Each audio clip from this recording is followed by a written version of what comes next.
So, hello, listeners, and thank you for joining our podcast, Oh, What Fun, in which we'll talk about building resilience in hospice workers, particularly during this holiday season. My name is Shelly Mikuls. I am a licensed social worker with a master's degree from Washington University in St. Louis.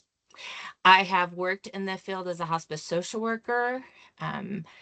I led some startup hospices through accreditation and certification as an executive director. About 7 years ago, I transitioned into the PBM space. I currently am the president of HospiceChoice RX. We are a hospice pharmacy benefit manager that exclusively services hospices. And in addition to all of that, I'm also caring for my 81-year-old father. I am joined today by Kazanowski. He Hello. is Hello. He is an author, speaker, and healthcare entrepreneur. He recently authored A Son's Journey, Taking Care of Mom and Dad, and the Seven Pillars of Growth. He is the managing partner for Hospice Advisors, a consulting and training company for hospices and home care. He also owns a private duty company located in Plymouth, Michigan. He holds a BSN from Mercy College, a master's in health service administration from Wayne State University, and is a member of the National Speakers Association. Kurt, thank you for joining me. Thank Before you we for get having me. started, Thank you for you're having me. welcome. Appreciate it. You're welcome. Before we get started, is there anything else in your background that you would like to share with our listeners today?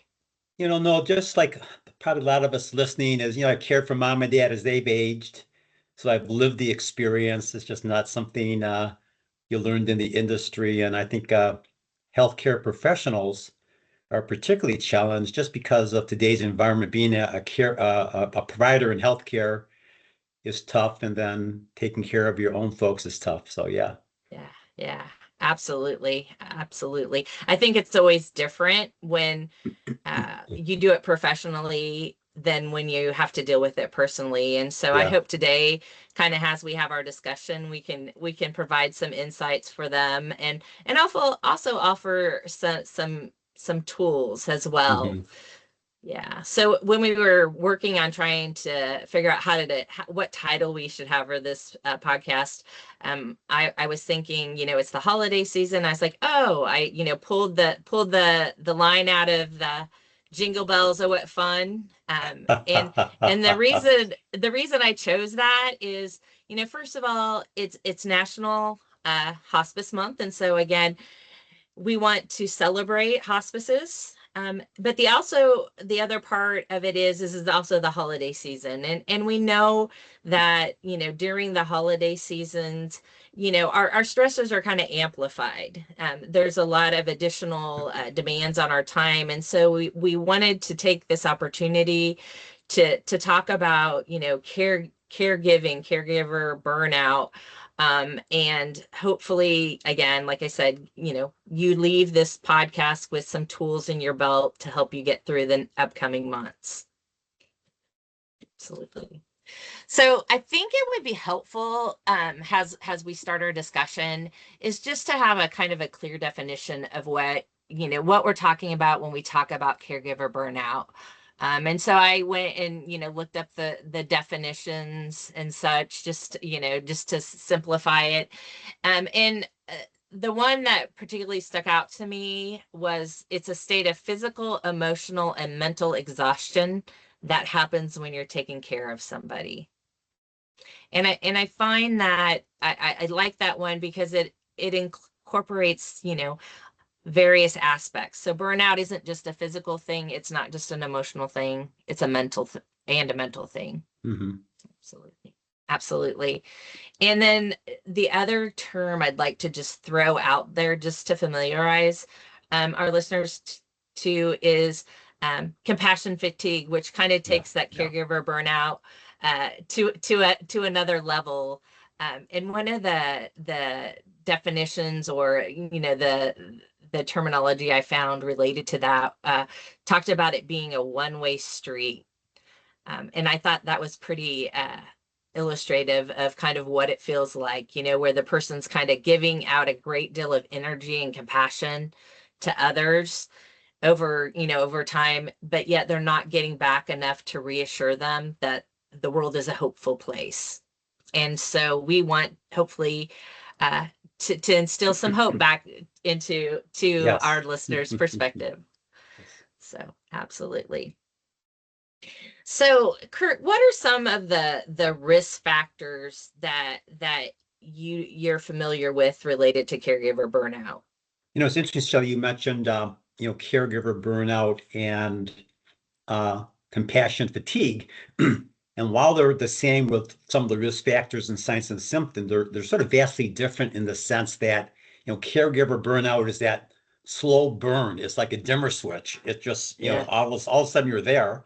And where compassion fatigue is more of something that's brought on by a caregiver having a really traumatic loss or event Yeah. in their lives. But the risk factors are, are are are many, obviously. I think when we look at the signs and symptoms, which is maybe something to maybe start Mm-hmm. with, excuse me, is a lot of them are the feelings of anxiety, the feelings of hopelessness, the feelings of being exhausted. And as we chatted, as we prepared for the podcast, this is going to be really exacerbated and amplified with the upcoming holidays. As we record this, it's the last day of October into November we go, and the holidays are right upon us.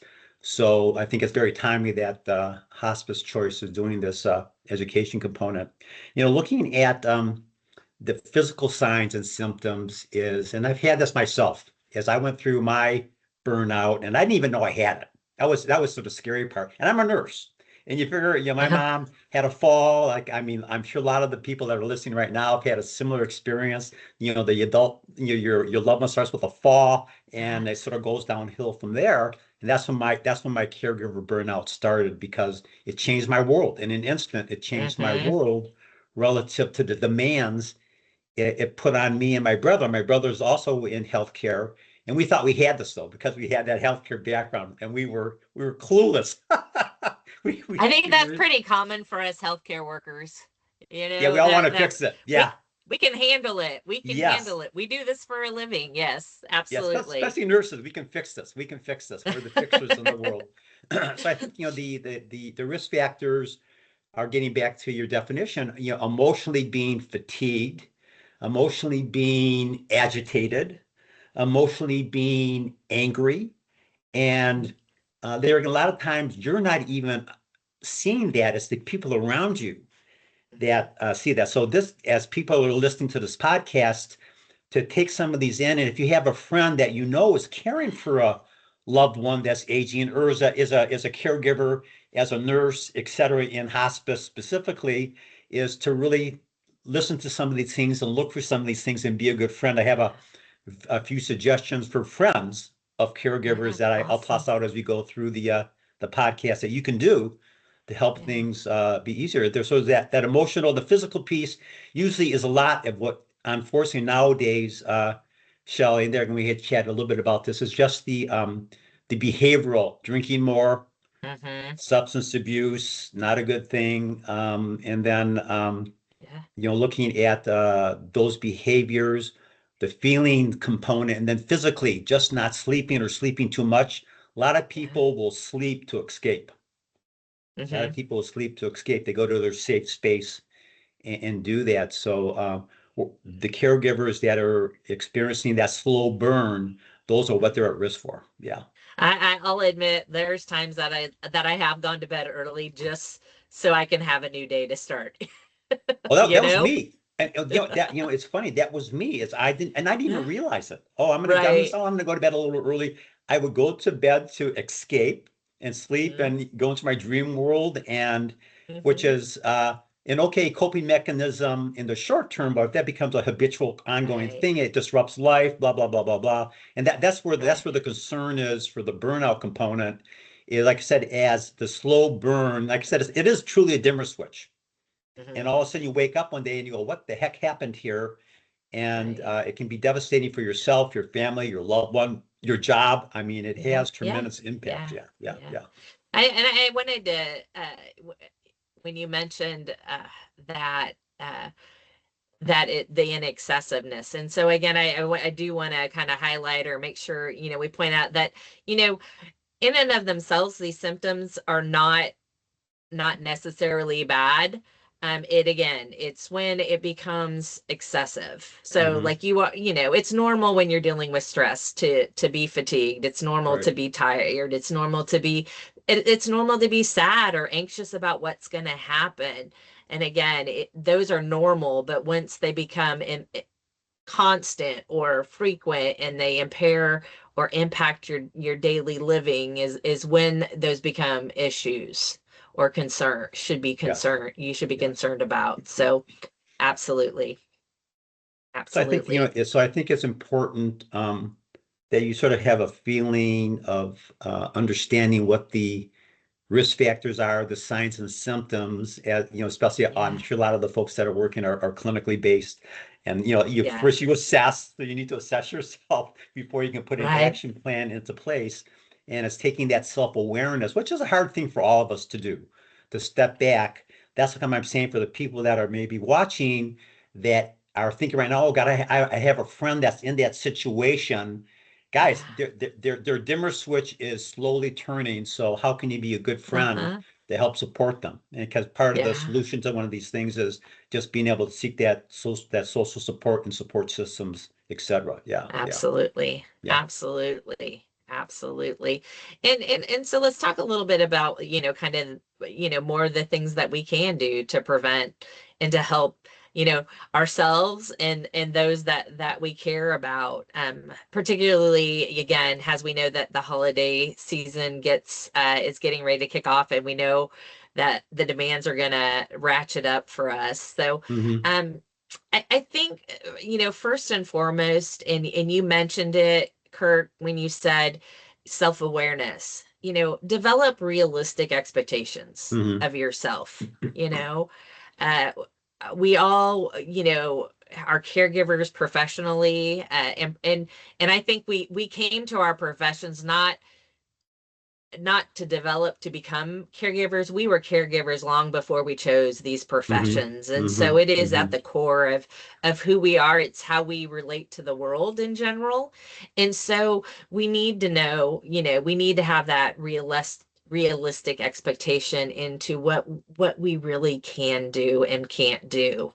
And we there's 24 hours in a day. We do need to sleep. We do need Hmm. to eat. Those kinds of things are important too. True. Yes, yes. Yeah. Yeah. And around that, for me, the other piece I think about is, and I'm horrible at it, is asking for help. Hmm. Um, uh, I'm a good at offering help, but I'm not good at Right, accepting it though. right. Uh, Yeah. uh, and and we'll find, I mean, I think with your circle of friends, particularly professionally, we're all struggling with the same thing. I have several friends that are hospice nurses, and one of them I called her earlier this week and said, "Hey, we have to do dinner. Hmm. I need your time," and she needed my time too. So Yeah. absolutely, Yeah, I think there again is, yeah, especially, hospice nurses that have, and there again with hope is a new yeah, component of hospice relative to the documentation piece is stressful. And there again, just still dealing with the post-COVID staffing yeah, issues and challenges that still has impacted the world. So that stress and the caregiver burnout as you just care for your caseload. And if you have a loved one, or if you're an adult, if you're an adult kid trying to take care of mom and dad like I was, it's a yeah, double whammy. It's a double uh-huh, whammy. And there again, as yeah, we get ready to head into the holiday season, there's two words or phrases that I would really suggest that people adapt real quickly. Learn to say no. You need to yes, saying no is just no, I can't right now. And as you suggested, Shelly, is asking for help. Um, are two key fundamental things to helping you get through this. And there again, if you're a colleague of a hospice nurse or a hospice worker that you see some of the stuff going on, is being able to, like I said, is to sit down and help them out and do it as a friend to just say, hey, Shelly, hey, how about if I go? I know you got a lot going on. I'm heading over to the grocery store today. Let me do some Yeah, grocery shopping for you. Hey, Shelly, absolutely. checking in a couple, so just doing one thing a week as a friend Hmm. Hmm. for a colleague, and somebody that's going through a situation where they may be caring for a loved one, being an adult caregiver. There again, you mentioned about just getting together for coffee. Let's go out Yeah. and have a cup of coffee and chat. Yeah. And I want to, one of the things, Kurt, I wanted to add to that, a mhm, practice that I have initiated, or I've kind of incorporated to my daily existence, is if somebody crosses my mind, mhm, if they just cross my mind randomly for whatever reason, I make sure just to send them a "I'm thinking of you." And sometimes mhm. that's enough to help somebody Yes, kind of sure. over the hump for the Yeah, they're day, not, yeah, for yes, sure. you have that feeling of isolation, getting back to a Yeah. signs and symptoms piece. Yeah. All of a sudden your world shrinks down to here and you have an island mentality. You're Tom Hanks and Castaway on an island. And it's scary. It's really, really scary. So Mhm. just being able, that's a great tip, Shelley. Being able to just Yeah. hey, I'm thinking of you, how you doing is great. Being able to say, hey, I'm going to the grocery store. Yeah. What do you need? Let me pick you something on Mhm. up. Hey, the text, the phone call once a week to touch Yeah. base is reaching Yeah. out. So to break through the isolation is so key, so Mhm. key. And you look at the solutions to all this. There's like four major categories, if you will. One is like, there again, just self-care, and we can talk about Yeah. these individually. Second would be just looking at, building that support system. We talked about that right here Yeah. a little bit. Hmm. Three is really looking at establishing healthy boundaries, the Yes. saying no type thing, and then really seeking and obtaining professional support and help. And those are like the Yes. four buckets that, and there's obviously, and we can talk as we continue our Yeah. dialogue here. What are some Yeah. of the specifics on each one of those buckets? But it's self-care, it's looking at Yes. building support systems, establishing Yes. healthy boundaries, and then Yes. seeking professional help and support. And there's a lot of creative, fun ways to be able to do that, as opposed to just Yeah. picking up the phone. A lot of people, I don't want to go to a psychiatrist. I don't want to go to therapy. Well, there's a lot of other ways to Right. do that. There's a lot of other ways to do that. Yeah, yeah, Yeah, yeah. absolutely. Absolutely. So I'm glad you brought up boundaries. I'm a social worker, Yeah. so man, we are all about boundaries. But I do want to make a point. I don't want to let any of the, I know we've mentioned quite a bit, hospice nurses. I'm not going to Mm, let any of the other hospice professionals yeah, sure. off the Yes. hook. Yes. Because we're all, I mean, we're all guilty of it. Hmm. In regards to getting those boundaries a little blurred. So the social Hmm. workers, the chaplains, the aides, all of us, even the office administrative staff, when you're caring for people who are terminally ill at a very vulnerable part of their life, everybody's role is important, and it's very easy for us to again kind of put those needs ahead of our own, Hmm. for sure. Yeah. So let's circle back to, like, let's go ahead and circle back to self-care, Hmm. and what, some of the things that individuals can do. I mean, the obvious are, of course, exercise, eat healthy, Right. those type of things. Yeah. I think what we want to do is my suggestion, having been in the business for as long as I have been, is do something that you already have a familiarity with, and the ability to be successful at. For example, walking. All of a sudden you stop walking because you think you don't have the time to do that. Is to go out and even take a 20-minute walk daily. If you were able to do that one thing, so you set realistic expectations. Instead of Yes. I'm going to go to the gym, I'm going to do this. No, just go out and walk around the block for 20 minutes is a fantastic one. I think that's a really Uh-huh. great one to do.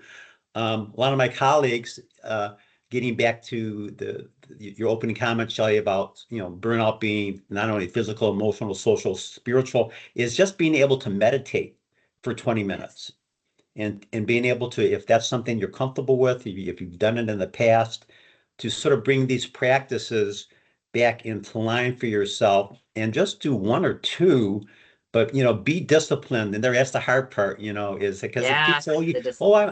I've lost my motivation." Well, I think motivation for me is sort of overrated because you're motivated today, you're not motivated. What's more important is being disciplined. So if you're listening to this, what are you good at? What do you enjoy? And sort of building in a sense of being disciplined. Say, okay, I'm going to do that walk for 20 minutes. Right. I'm going to maybe do that spiritual meditation for 20 minutes. Even just carrying that out and being successful at that will start changing your attitude and your perspective and help with your burnout. Yes, absolutely, absolutely. Keeping those goals realistic Yeah. and simple. And like I said, if it's something you're familiar with, then that's one less barrier you have to overcome. Yeah, yeah, don't try something new for Pete's sake. Just, go back to Yeah, something that you've done in your that's a good advice. life that's going to fit into that self-care category. Right, Because I get right. people to go, they start reading all this stuff on self-care, and that can be overwhelming in and of itself because how am I going to do this? Yeah, No, stop that. Just look at what he's done. And there again, I think, is just the walking piece is so underrated, but so right. productive and healthy. Even for 20 Yeah, minutes. Come on, we can do 20 yeah. minutes. Yeah, Right. yeah. I'm going to add another task that most of us are generally pretty good at doing, but probably we need to focus a little bit more is breathing and Ah, sure. doing Would the that be that deep meditation breathing. piece? Yeah, right, right. Yeah, the Yeah. breathing. It's funny because I'll catch myself being very like short. My breaths are very short, Hmm. and so I've really started that practice of the deep breathing, the meditation, those type of things. So absolutely, there's a lot of little things, and I think that's the piece that we kind of wanting to hammer home. It's the little things, it's little Hmm. changes. Um, and I do want to, I mean, technology is providing us some additional resources with that. So again, YouTube videos that might help guide you if Hmm. you're having Sure. a hard time. Yeah. The other I think about, like, I've done yoga and I like to go out. It might be something that you used to go to classes or something for, but because of the situation, if you can still go to a class or go out, I highly recommend that as the preferred practice. But because of whatever limitations, put on a YouTube video or off Prime, a yoga class. There's a ton of them out there. They're free, and you can do those in your living room. That's excellent. You're right. I mean, the technology allows us those many options in terms of that. So I think that's a great Yeah. suggestion. I think, getting back to the selection of what you would want to do for a self-help component, um, is, just look at one Google article, self-help, and just see if something pops that really Oh, draws that's you good. in, and there again, Uh-huh. be disciplined. And that can be a very Yes. positive thing. That doesn't need, structure can be liberating. Structure can be liberating. And being able to do that will go a long way for that self-help portion of Uh-huh. the countermeasure for dealing with caregiver burnout. Yeah, yeah. Absolutely. Absolutely. Absolutely. So Kurt, what was next on the Yeah, list? You that had is four looking at, items. building support systems is. Okay. And there again, that is there's a lot of ways to approach that. I think from colleagues is there again is, and that's one thing that's good about hospice. I love about hospice is, and I've been in, I did the hospital side of the business for my early part of my adult career, and then went into hospice the second part. Is people bring in food, the break room is to take advantage of that and don't shy away from that, but to lean into that. That in itself is a support group, is just being able Yes. to draw upon your colleagues and do that. And the very nature of the interdisciplinary team, as I know in a lot of the organizations I've run, is to utilize that interdisciplinary team to help nurture this. This component right Mhm. here is building that support system because these people care for you. They do. They really do. I mean, being in hospice is one of the most wonderful experiences I've ever had Yes. relative to not only the work that hospice people do, but how they care and support one another. So I would start there, in terms of that. Absolutely. Absolutely. You mentioned the break room, Hmm. and that got my mind to thinking is another piece of self-care is take a lunch. I mean, most hospice workers are notorious for working through their lunches. And Mm-hmm. that is one thing when I'm working with new professionals is you are entitled to the 30 minutes a day, Mm-hmm. and that helps you to recharge, reset, and refocus. Plus, it also gives you the food and the fuel that you need to make it through the rest of your day. So Mm-hmm. again, I really do encourage, hospice professionals to if you can't take 30, take 15 minutes and Mm-hmm. just, step away for a minute and regroup. Yeah. There's a friend that's going through who's a healthcare professional and also is caring for an adult loved one.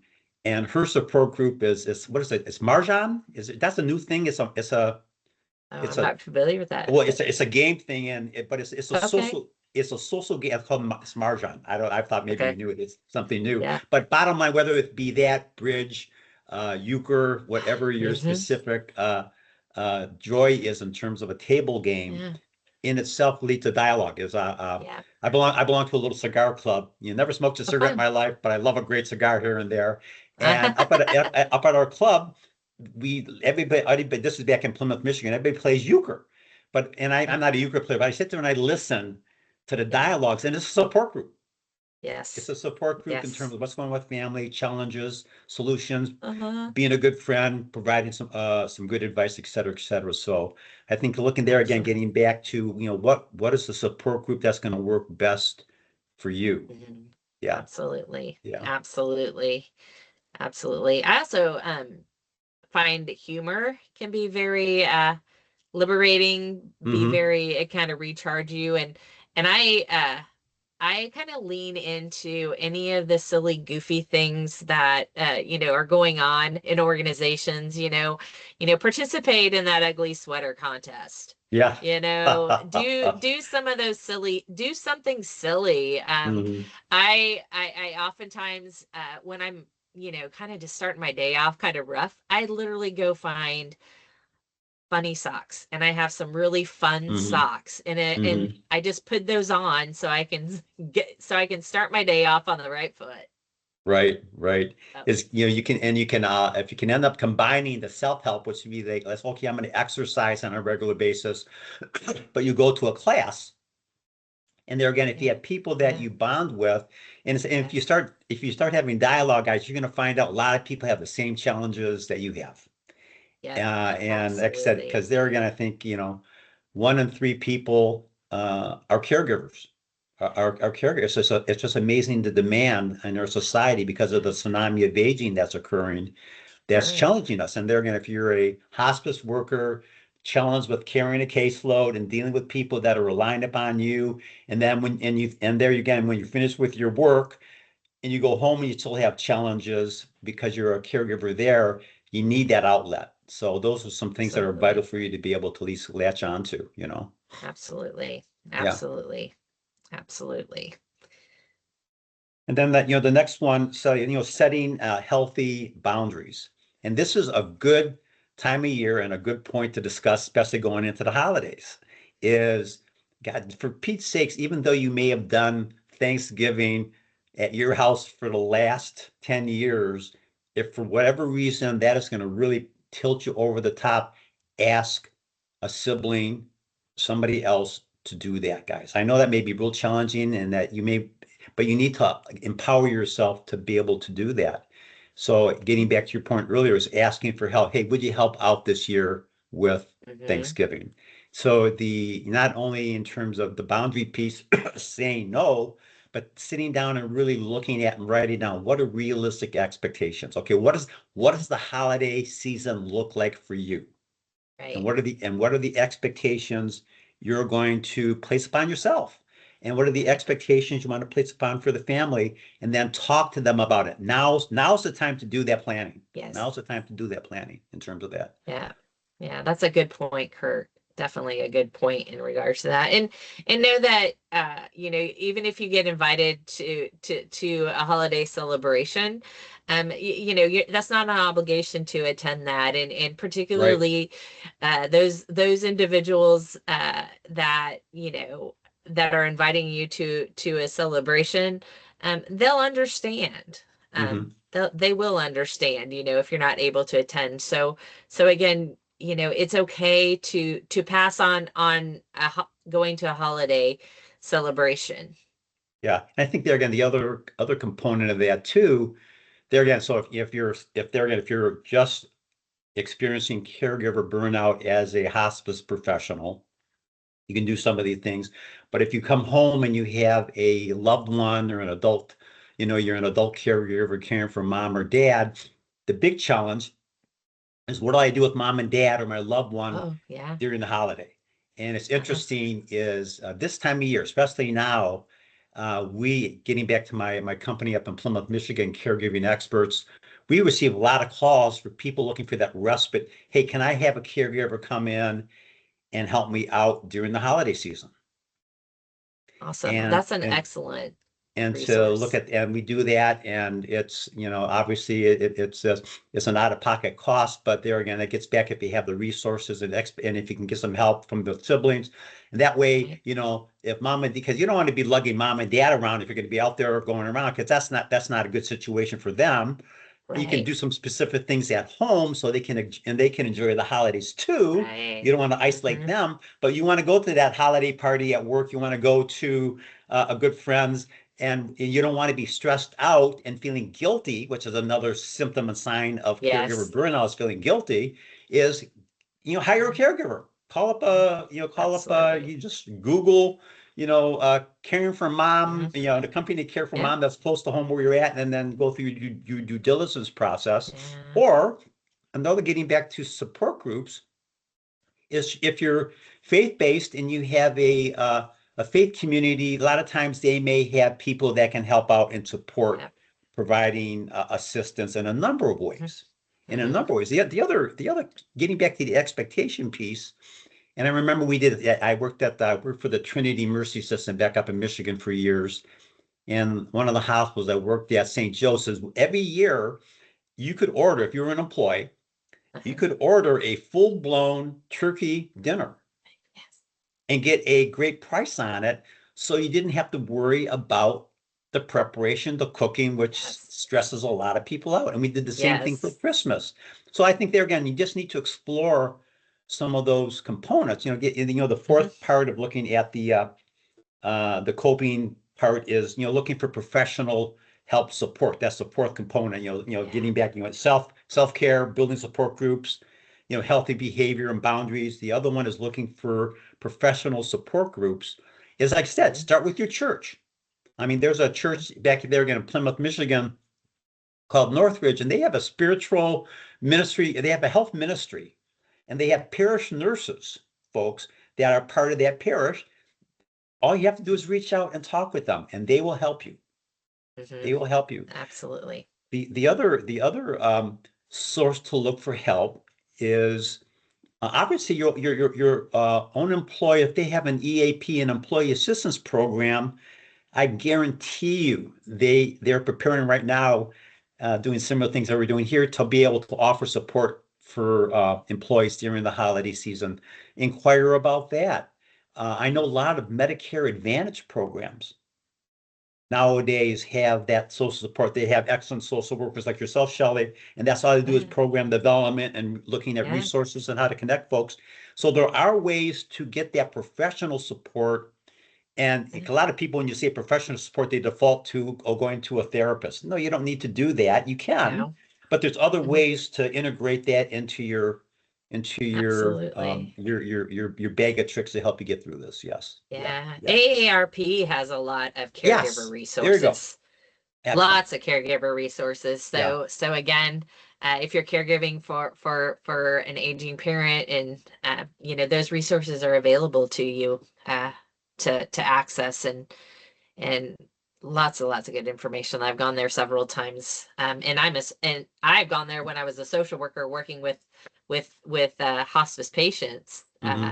just to use some of their tools and provide those to families that were caregiving. So Right. Right. absolutely, That's good. absolutely, Yeah. yeah. So I think there again is the um, opportunity to make the holidays a more pleasant, positive experience starts now with some of this planning. One, looking at the setting the realistic expectations. Like I said, it was Hmm. amazing, and this was at a time I really wasn't experiencing caregiver Yeah. burnout, but the relief of being able to purchase a whole turkey and Yeah. all the from the hospital was a godsend. Was a godsend, Yeah. in terms of Yeah. yeah. Yeah, we did that during COVID. So Hmm. usually for Thanksgiving, all the family comes in, Hmm. and I just do I do a portion of, I do the turkey and probably mashed Hmm. potatoes, and then everybody brings something. So that year we ended up ordering it from a local grocery store that does Yeah. those meals. And Yep. honestly, uh, I would not be opposed to doing it every year like that. Oh, that's great. That's great. I come over to, like I said, I'm in Sarasota today at a friend's in for and I always did Thanksgiving with Deb, and the last couple of years we've been doing a turducken, which is the Uh-huh. chicken or whatever or turkey, and it's great. She gets it from a place that's local, and it's just marvelous. It is just absolutely marvelous. So I think Awesome. those are things that are important to take. And the other sort of nice thing, I had a friend do this, actually did this to me because when my mom had her fall and was going through her decline and thank God I owned a and they're going to thank God I owned a personal care private duty company because they had Carol because my mom was living with my brother at the time. But when my brother was away, we would have Carol come over and just sort of sit with mom and be there and help on out, et cetera, et cetera. But I had a good friend of mine, Steve. He sent me a note. He said, for your holiday gift, here's and there are like five things that were helpful. Getting your car taken care of. So things that are getting back to taking stuff off my plate Hmm. is that was my Christmas gift from Steve, and it was fantastic. So there again, if you're listening to this and you have somebody that is challenged with some of the things we're talking about here, make that their Christmas gift. Hey, let me do this, let me do that, da da da da da. And or not even ask them, just give it to them, saying, here's your Christmas gift. Right. I'm gonna come over and do whatever the task would be that is going to be challenging or would take some stuff off of them. Hey, I'm gonna be your chauffeur between Thanksgiving and Christmas. Anything that you need from mom for looking at appointments or therapy sessions for rehab or what have you are some really fun, unique, and very great ways to give back. Great ways to give back. Absolutely. Absolutely. And kind of along those lines of professional support, I want to kind of make sure that we at least touch base on grief Hmm. and being sure that you allow yourself to grieve, whether that is it doesn't have to be just the loss of a loved one. And again, speaking to hospice professionals who Hmm. have lost patients throughout the year, I think it's helpful. I know a lot of organizations have a kind of end of year memorial Memorial, service, yes, something yes, around that. yeah. So I encourage you, if that is meaningful for you, or to participate in those. But there's also little things that you can do just to acknowledge the loss, your losses. Something as simple as having a special candle you might burn. There is several holiday poems about a loved one being in heaven or something like that. Or special ornaments on the tree, those type of things. So I find when it comes to grief, that you're going to experience it, whether you try to avoid it or not, you still Hmm. experience it. And so sometimes in being intentional with it, it's helpful. And also, for you've talked several about supporting your friends. I just, the holidays are all about being jolly, happy, positive, those type of things. And so sometimes it can be challenging for those who have lost somebody during this time. And so be be aware of that, and just offer a space where they can just be however they are. Yeah. That's so well stated. Shelly. I think they're again the whole anticipatory grief component too Yeah. during Yeah. the holiday Yeah. season can get really blown out of proportion because Yeah. it's just the holiday season and you don't feel like celebrating and you got all this Yes. stuff going on. It's okay. You're right. It's your space. Do what you're comfortable with. And for friends Yeah. to understand and support that. Yes. Excuse me. Absolutely. Yeah. Yeah. Absolutely. Absolutely. So, are there any other strategies that maybe we haven't hit on yet? I think, just in looking at, because everybody's individual, everybody has their own Yeah. process. Yeah. So I think as healthcare professionals, sometimes just having a dialogue with a friend or a colleague so you can go through your process and be a little vulnerable. All of us don't like being vulnerable, but this is a time sometimes being vulnerable can be a real good self-help component too. Yeah. And recognize your process. And there again, as because we all don't want to admit they can't handle it. I don't want to admit these feelings, but there are feelings. And I think one of the big things, and so I'm sure as a social worker, you can really empathize with this, is there again is to Mhm. respect your process, to respect other people's processes, and then to plug in along the way to help them. And you can get the good news is you can get through this. This like I don't want to make this like, oh my God, I got all this. If you're in the middle of this and you're listening to this, you will get through Yeah. this. You will get through Awesome. this, and just try to look at implementing a few of the pieces we had here and there. I can't emphasize enough getting back to the if you're a friend or a colleague of somebody that's going through this, not give them that gift of helpfulness. Give them that gift of being compassionate and Mhm. assist them is more than it'll help them more than you'll know. It'll help them more than Yeah. you know. Yeah, yeah. Absolutely, absolutely. And I did want to also just kind of speak to organizations. So if you're a leadership in a leadership position with in a hospice Hmm. organization, there are some things that you can do to help your staff through this process. So we mentioned earlier the memorial service, which I think Hmm. Yes. are wonderful. And you may have like that official one that you do with the families of the people that you've served over the past year, but I would even have a little ceremony or activity or something related memorial, maybe part of one of your staff meetings or something like that, just to do that, or have we did Christmas decorations or ornaments Hmm. with the names on it, and we use that to decorate our Christmas tree. So again, that's something you can do to help your staff. I always we talked a little bit about all the food that you get. So if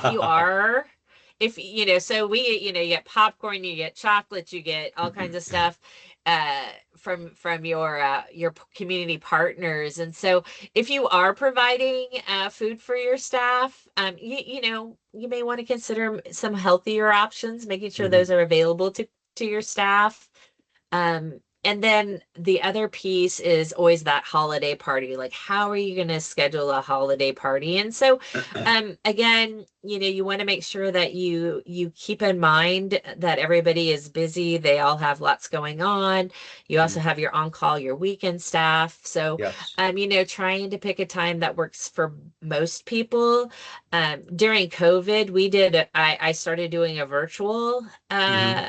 holiday party, and then as I have kind of transitioned into positions where people don't even live in the same city, these virtual parties have been so much fun. And you can get on Etsy, I got a holiday version of what was it, the Family Feud, and we played that virtually. Okay.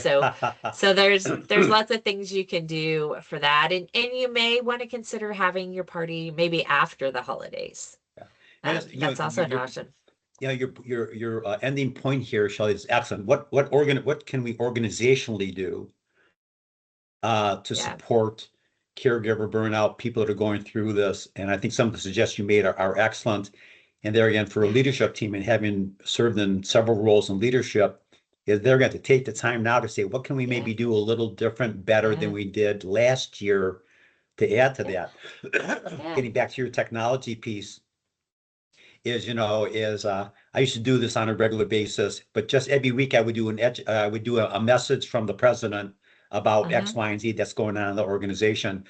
For maybe Nice. like the 25 days of Christmas, I forgot what that is. Yeah. Every day, what is a 15-minute helpful tip to deal Nice. with potential caregiver burnout, make the hospices or the holidays more successful, would be something that would be sort of fun and unique. So that's a great focus for Yeah. people that are listening, that are in those leadership roles.